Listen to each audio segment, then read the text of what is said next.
എണീടേ നേരം വിളിത്തറ. എന്റെ പൊന്നളിയ രാവിലെ എണീറ്റുള്ള ഇരിപ്പാണത്. നമ്മളിന്ന് എണീക്കാൻ കുറച്ച് ലേറ്റ് ആയിട്ടുണ്ട്. വേറൊന്നുമല്ല, രാത്രി വന്ന് കിടന്നപ്പോഴത്തേന് ഏകദേശം 2 മണിയായി. എണീറ്റ് നേരെ റയ്യാടുത്ത് വന്ന് നോക്കുമ്പോ 8ന്റെ പണി ഉണ്ടാക്കി വെച്ചിരിക്കുക അവള്. നോമ്പ് കഴിഞ്ഞത് കൊണ്ടിട്ട് തന്നെ നമ്മള് ജിമ്മ് സ്റ്റാർട്ട് ചെയ്തിട്ടുണ്ട്. അതുകൊണ്ട് രാവിലത്തെ ടൈം ഒന്ന് അഡ്ജസ്റ്റ് ചെയ്തില്ല എന്നുണ്ടെങ്കിൽ നമ്മുടെ രാവിലത്തെ ജിമ്മിൽ പോക്ക് മുടങ്ങും. അതുകൊണ്ട് തന്നെ ഇന്നിനിപ്പോ വേറെ ഒരു പരിപാടി നടക്കൂല. സ്റ്റേബിൾ ക്ലീൻ ചെയ്ത് അവൾക്കുള്ള ഫുഡും കൊടുത്തിട്ട് നേരെ ഇവിടുന്ന് വിടാം. പറഞ്ഞപ്പോ അങ്ങ് തീർന്ന്. രാവിലെ കുറച്ച് കൂടുതൽ സമയം അവളുടെ കൂടെ സ്പെൻഡ് ചെയ്യേണ്ടി വരും.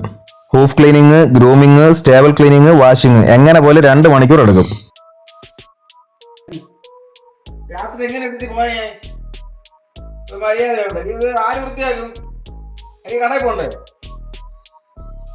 ഇതിലൊരു മെയിൻ പരിപാടിയാണ് ഹൂഫ് ക്ലീനിങ്. രാവിലെയും വൈകുന്നേരവും ഡെയിലി 2 നേരം കാല് അടിപൊളിയായിട്ട് ക്ലീൻ ചെയ്ത് വെച്ചില്ല എന്നുണ്ടെങ്കിൽ കുതിരയുടെ കാലിന് പണി കിട്ടും.